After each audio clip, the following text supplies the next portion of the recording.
सुमित्रा, क्या बात है, तूने कटहल में इतना तेल भर दिया? रोहन और प्रिया ने सब्जी छुई तक नहीं। मालकिन, मैंने तो रोजाना की तरह ही सब्जी बनाई थी और कटहल को थोड़ा फ्राई करके बनाया था, शायद इसी वजह से तेल दिख रहा होगा। और मिर्च मसाले बिल्कुल भी नहीं डाले खाने में, बिल्कुल फीकी बना दी।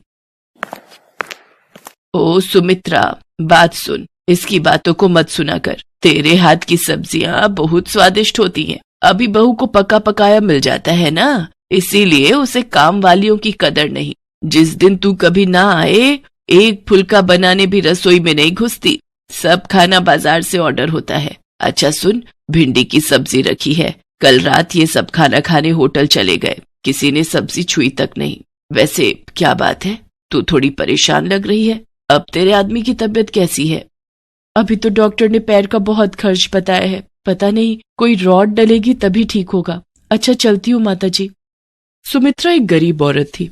जब से उसके पति के पैर का एक्सीडेंट हुआ है, तब से वो मजबूरी में यहाँ कोठी में रोटी बनाने का काम कर रही है। सुमित्रा की मालकिन शोभा अच्छे स्वभाव की नहीं है, पर सुमित्रा अकेली ही कमाने वाली है, इसीलिए वो यहाँ काम करके 2 पैसे कमा लेती है।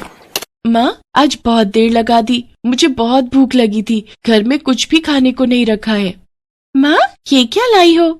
ये मैं भिंडी की सब्जी लाई हूँ। तुम्हें भिंडी पसंद है ना? मैं अभी तुम दोनों के लिए और तुम्हारे पापा के लिए रोटी सेक देती हूँ, फिर गरम गरम रोटी भिंडी के साथ खाना। सुमित्रा, आज मेरी इस हालत की वजह से तुम्हें कितने दुख झेलने पड़ रहे हैं। काश उस एक्सीडेंट में मैं मर ही जाता। खबरदार, जो ऐसी बात कही, आज कह दिया, आगे से मत कहना। अरे तुम ही तो मेरा संसार हो, तुम्हारे बिना तो हम तीनों नहीं रह सकते। देखना, एक दिन तुम जरूर ठीक हो जाओगे। सुमित्रा बहुत हिम्मत वाली थी। वो अपने पति को हमेशा हिम्मत देती रहती थी, पर एक दिन सुमित्रा की हिम्मत खुद ही टूट गई जब उसकी मालकिन ने अचानक से उसे नौकरी से निकाल दिया। पर मालकिन, कोई कमी है तो वो बता दो, मैं वो दूर कर दूंगी। ऐसे अचानक से आप मुझे नौकरी से निकाल दो कि मेरे पास कोई और घर भी नहीं है काम करने का। मेरा बहुत नुकसान हो जाएगा मालकिन। अरे शोभा, एक बार सोच ले, अगली बेचारी को कितने समय से तूने काम पर रखा हुआ है और अचानक से तू इसे निकाल रही है। इसका पति वैसे ही बीमार है, घर में 2 छोटी छोटी बच्चियां भी हैं। ऐसे किसी के पेट पर लात क्यों मार रही है? माँ जी, आप चुप रहिए। आपको ज्यादा पता है या मुझे पता है इस घर का? सुमित्रा, मैंने तुम्हारा हिसाब कर दिया है। ये तुम्हारे इस महीने के 2 दिन आई हो, तुम ये 2 दिन के रुपए ले जाओ, कल से मत आना। सुमित्रा रोती हुई घर चली जाती है। घर पहुंचकर वो अपने पति को सारी बात कहती है। वो भी ये सब सुनकर बहुत परेशान हो जाता है। अचानक से सुमित्रा को कौन काम देगा? हर कोई एकदम से विश्वास भी नहीं करता, और वो भी एक रोटी बनाने वाली पर। सुमित्रा शाम का खाना बना रही थी कि तभी उसके दरवाजे पर खटखट होती है। अरे माता जी, आप और इस समय? आइए, अंदर आइए। सुमित्रा, आज सुबह शोभा ने जो भी किया उस बात से मुझे बहुत ठेस पहुंची है। मैं मंदिर के लिए निकली थी, पर मेरा मन मंदिर में भी नहीं टिक रहा था, इसलिए मैं तुमसे मिलने चली आई। मैं शोभा को तो नहीं सुधार सकती, पर मैं तुम्हें एक सलाह देना चाहती हूँ, अगर तुम मानो तो। जी बोलिए माता जी। सुमित्रा, ये 10,000 रुपए रख ले और इनसे खुद का कोई खाने का ठेला लगा ले। वैसे तू छोले भटूरे बहुत ही अच्छे बनाती है, अगर तू चाहे तो छोले भटूरे का ठेला शुरू कर सकती है। आजकल लोग छोले भटूरे खाना बहुत पसंद करते हैं और आगे सर्दियों के दिन भी आ रहे हैं, तो तेरी अच्छी खासी बिक्री शुरू हो जाएगी। पर माता जी, आप मुझे इतने सारे पैसे दे रही हो, मुझे अच्छा नहीं लग रहा। सुमित्रा, ये पैसे मेरे खुद के हैं, मैंने जोड़े हुए थे, और फिर इन रुपयों की मेरे से ज्यादा तुझे जरूरत है। अब तू देर मत कर, इन रुपयों से जल्दी से छोले भटूरे का ठेला शुरू कर दे, फिर मैं गरम गरम छोले भटूरे खाने आऊंगी। उन रुपयों को देखकर सुमित्रा के मन में हिम्मत जाग जाती है और वो माताजी को दिल से शुक्रिया करती है। आज मुसीबत की इस घड़ी में माताजी उसके लिए ईश्वर का रूप बनकर आई थी। माताजी की सलाह सुमित्रा और उसके पति को ठीक लगती है और अगले ही दिन सुमित्रा छोले भटूरे का ठेला लगाने के लिए सारा सामान इकट्ठा कर लेती है और 2-3 दिन में ही उसका छोले भटूरे का ठेला शुरू हो जाता है। पहले तो कभी नहीं देखा, लगता है बाजार में ये छोले भटूरे वाली नहीं आई है। भैया बहुत ही स्वादिष्ट छोले भटूरे बनाती है, साथ में प्याज, चटनी, अचार और बूंदी का रायता भी 1 प्लेट खाई थी कल मैंने। भैया सचमुच आनंद आ गया बता रहे। अच्छा एक काम करते हैं, 1 प्लेट खा लेते हैं चलकर, गरम गरम है, मजा आ जाएगा। 2 प्लेट छोले भटूरे देना और प्याज और अचार ज्यादा कर देना। ठीक है, अभी देती हूँ। आप दोनों के लिए भैया जी। हमें भी 1-1 प्लेट छोले भटूरे लगा दो। भटूरे थोड़े करारे देना है। सुमित्रा का छोले भटूरे का ठेला चल पड़ता है। उसमें नया आत्मविश्वास पैदा होता है। धीरे धीरे वो छोले भटूरे के ठेले से अच्छे पैसे कमाने लगती है और एक छोटी दुकान किराए पर ले लेती है। अब सुमित्रा की छोले भटूरे की दुकान थी। उसके साथ साथ गाजर का हलवा, मूंग की दाल का हलवा, गुलाब जामुन और कुछ मिठाइयां भी बेचनी शुरू कर दी थी। सुमित्रा ने काफी अच्छे पैसे कमा लिए थे। एक दिन वो माताजी से मिलने गई। नमस्ते मालकिन, वो माताजी से मिलना था। माँ जी का 15 दिन पहले स्वर्गवास हो गया। शुगर बढ़ गई थी और फिर काफी तबीयत खराब होने की वजह से डॉक्टरों ने जवाब दे दिया था। कुछ काम था माँ जी से, मुझे काम से जाना है, मुझे देर हो रही है। माताजी के गुजरने की खबर सुनकर सुमित्रा की आंखों में आंसू आ जाते हैं। आज उन्हीं के कारण उसके पास पैसे और काम था। सुमित्रा जो रुपए माताजी को वापस करने गई थी, उन रुपयों से वो गरीबों में माताजी के नाम का दान करती है ताकि उनकी आत्मा को शांति मिल सके। सुमित्रा के पति के पैर का ऑपरेशन भी ठीक ठाक हो जाता है।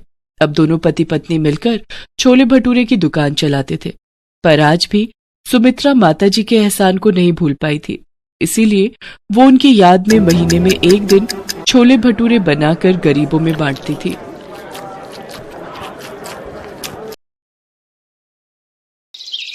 मान्या एक बड़े होटल में शेफ थी और बहुत ही बढ़िया बढ़िया तरह के खाने बनाने में माहिर थी। होटल वाले भी मान्या के काम को बहुत पसंद करते थे। मान्या, तुम्हारी बनाई रेसिपी हमारे कस्टमर्स को बहुत पसंद आ रही है। तुम ऐसे ही नई नई डिश ट्राई करती रहा करो। बाकी ये लो तुम्हारी इस महीने की तनख्वाह। Thank you sir. आज सैलरी मिली है, क्यों ना माँ के लिए एक नई शॉल खरीद लूं। ठंड का मौसम भी आने वाला है और राहुल भी बहुत समय से नया बैट खरीदने के लिए कह रहा था। उसका जन्मदिन भी आने वाला है, उसके लिए एक बैट खरीद लेती हूँ। मान्या अपनी माँ के लिए शॉल और अपने छोटे भाई के लिए एक बैट खरीद कर घर पहुंचती है। अरे वाह दीदी, नया बैट! आज मैं इसी बैट से क्रिकेट खेलूंगा। मान्या बेटा, तुझे सैलरी मिलती है, तू हमारे लिए इतना कुछ ले आती है, अपने लिए भी कभी कुछ खरीद लिया कर बेटा। माँ, आप दोनों के लिए खरीद लेती हूँ तो समझो मुझे उसी में दुनिया की खुशी मिल जाती है। मान्या सबके बारे में कितना सोचती है। हे भगवान, मेरी बच्ची को सदैव सफलता मिलती रहे। आपका आशीर्वाद मेरी बच्ची पर सदैव बना रहे। मेरी बच्ची ने बचपन में बहुत दुख देखे हैं। अपने पिता के जाने के बाद सारी जिम्मेदारी इसी ने संभाली। मान्या इसी तरह से मेहनत से होटल में काम कर रही थी।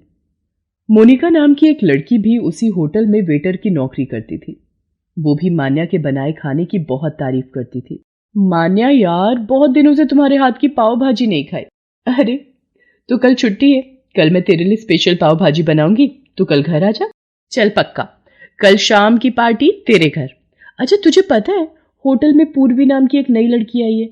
इससे पहले वो विदेश के किसी बड़े होटल में शेफ की नौकरी करती थी। बड़ी मॉडर्न टाइप की है। पता नहीं कितने लोग यहाँ पर शेफ की नौकरी के लिए आते हैं। आने दो, कोई बात नहीं, वो भी हमारी तरह ही काम के लिए आई होगी। वो तो बात ठीक है, पर मैनेजर साहब भी उसकी बहुत तारीफ कर रहे थे। विदेश के होटल में पहले काम किया हुआ है, इसीलिए वो ज्यादा ही इतराकर बात कर रही है। मोनिका अभी मान्या से बात कर ही रही थी, तभी होटल का मालिक एक लड़की को लेकर आता है। मान्या, ये पूर्वी है, आज से ये तुम्हारे साथ ही शेफ का काम करेगी। पूर्वी, तुम एक बार होटल की रसोई देख लो, कोई कमी लगे तो बता देना। और मैं जानता हूं तुमने तो पहले ही इतने बड़े होटल में शेफ की नौकरी की हुई है, तो तुम्हें समझाने की जरूरत नहीं पड़ेगी। तुम्हें तो पता ही होगा कि कस्टमर्स किस तरह का खाना पसंद करते हैं। आप चिंता मत कीजिए सर, अब मैं आपके होटल में आ गई हूँ ना, अब देखना आपके होटल में कस्टमर्स की भीड़ लगी रही। पूर्वी मान्या के साथ काम पर लग जाती है, पर पूर्वी बहुत ही चालाक लड़की थी। सारा काम मान्या करती थी, पर जैसे ही मैनेजर सामने पड़ता, पूर्वी झट से काम का दिखावा करने लगती। पूर्वी काम को लेकर अक्सर लापरवाही दिखाती थी। ऐसे ही एक दिन, पूर्वी ये ऑर्डर रेडी करना है और ध्यान रहे ये खाना बिना मिर्ची का बनाना है। 1 सेकंड, मेरा जरूरी कॉल आ रहा है, बाकी तुम चिंता मत करो, मैं ध्यान रखूंगी। अरे मान्या, जरा ये 2 ऑर्डर रेडी करने हैं, मिर्ची ज्यादा रखना, मैं जरा एक कॉल अटेंड करके आ रही हूँ। खाने में मिर्च होने से और वो भी ज्यादा मिर्च खाकर कस्टमर्स गुस्से में आ जाते हैं। ये इतनी बड़ी गलती कैसे हुई मोनिका? मैंने तुम्हें कहा था कि इस ऑर्डर में मिर्ची नहीं डालनी है। सर मैंने तो पूर्वी को बोल दिया था, पर उसने ऐसी गलती क्यों की मुझे नहीं पता। सर आपको पता है मेरे एक विदेशी फ्रेंड हमारे होटल में मेहमान बनकर आ रहे हैं, इसलिए मैं उनसे फोन पर बात कर रही थी। मैंने मान्या को बोल दिया था इस खाने में मिर्च नहीं डालनी है, फिर उसने मेरी बात को अनसुना कैसे कर दिया मुझे नहीं पता। मान्या, मैं तुम्हें अभी इसी वक्त नौकरी से निकाल रहा हूँ, कल से आने की कोई जरूरत नहीं है। सर जहाँ झूठ पर विश्वास किया जाता हो वहाँ मैं खुद नौकरी नहीं करना चाहती। Thank you. मान्या उदास मन से घर आ जाती है और सारी बात अपनी माँ को बताती है। तूने बिल्कुल ठीक किया बेटा, जहाँ इज्जत ना हो ऐसी जगह पर नौकरी करने की कोई जरूरत नहीं है। नमस्ते आंटी जी। मान्या कैसी? अरे मोनिका तू आज जॉब पर नहीं गई? तुझे पता है मेरा भी उस होटल में तेरे बिना दिल नहीं लग रहा था, इसलिए मैंने वो जॉब छोड़ दी। मोनिका तूने मेरी खातिर जॉब छोड़ दी? पर मोनिका अरे कोई बात नहीं, वैसे भी वो जॉब करते करते मैं तंग आ गई थी। अब कुछ दिन का ब्रेक लेकर फिर कोई काम ढूंढूंगी। चल आज फिर मैं तुझे अपने हाथ की पाव भाजी खिलाती हूँ, उस दिन भी तू आ नहीं पाई थी। मैंने एक नया काला मसाला बनाया है, आज पाव भाजी में वही डालूंगी। इसका मतलब आज तो मुझे काली पाव भाजी खिलाने वाली है। हाँ यही समझ ले, काले मसाले की बनी काली पाव भाजी। मान्या काली पाव भाजी तो बहुत ही स्वादिष्ट बनी है। मान्या तू सचमुच बेस्ट शेफ है। इस पाव भाजी को खाकर मेरे दिमाग में एक आइडिया आया है। क्यों ना तू काली पाव भाजी का ठेला शुरू कर दे? क्यों ना दोनों मिलकर शुरू करते हैं? आधे पैसे मैं लगाऊंगी, बाकी के आधे पैसे तू लगा ले, दोनों पार्टनरशिप में काम करेंगे। क्यों आंटी जी, सही कह रही हो ना? आइडिया तो अच्छा है। मान्या तुम बताओ बेटा। माँ अगर आप दोनों को ये सही लग रहा है तो ठीक है।